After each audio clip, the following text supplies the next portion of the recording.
morning. Yeah, so, of course, the cost of dental care, as you just said, it can be expensive. So it's no wonder that a lot of people, unfortunately, see it as a luxury, but it's not. And you could face real health consequences if your teeth are in bad shape.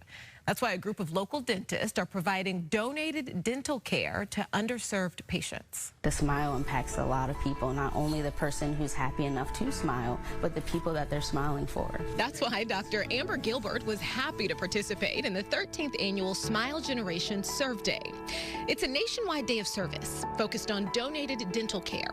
This day means a lot to the patients in need.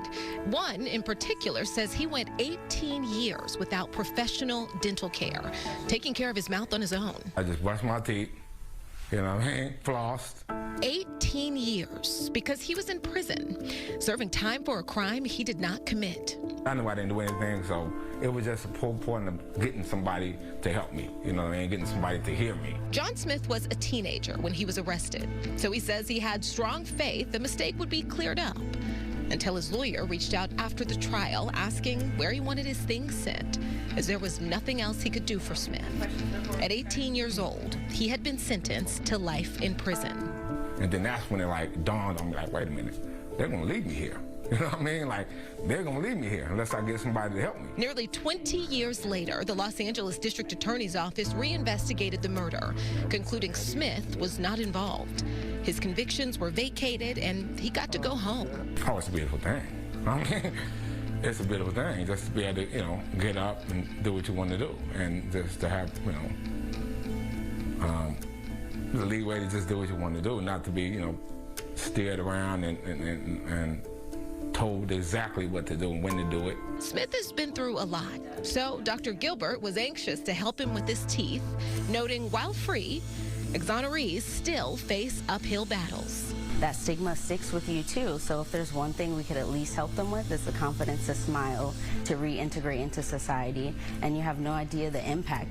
Because everybody needs a little something, and everybody needs to be able to smile. John tells me he's looking forward to be able to chew on his left side. Come on. And maybe take a selfie or two as well. Or 25. You know what I'm saying? Come on. It's time. But also probably to also learn how to smile. And I think it's so interesting because it's so heartbreaking for all of us right here.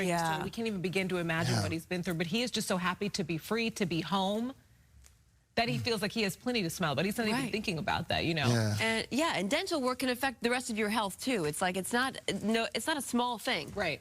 It can affect everything. And I think we've all had, you've had a dental issue, right? Maybe I have a root canal right here. I have a crown. Ooh. And so for a couple weeks I couldn't chew on one side. I was like, something's wrong with my tooth. I've got to get into the dentist. Can you imagine 18 years? Can you imagine 20 years not being able to chew on one side, or something being wrong with your mouth for a decade? No. That's right.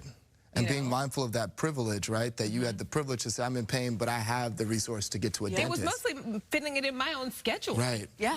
It wasn't about access. It wasn't about where I was. It was, it's tough. Well, thank goodness there are programs like that. I love it. I love it. Thank you, bro. Thank you.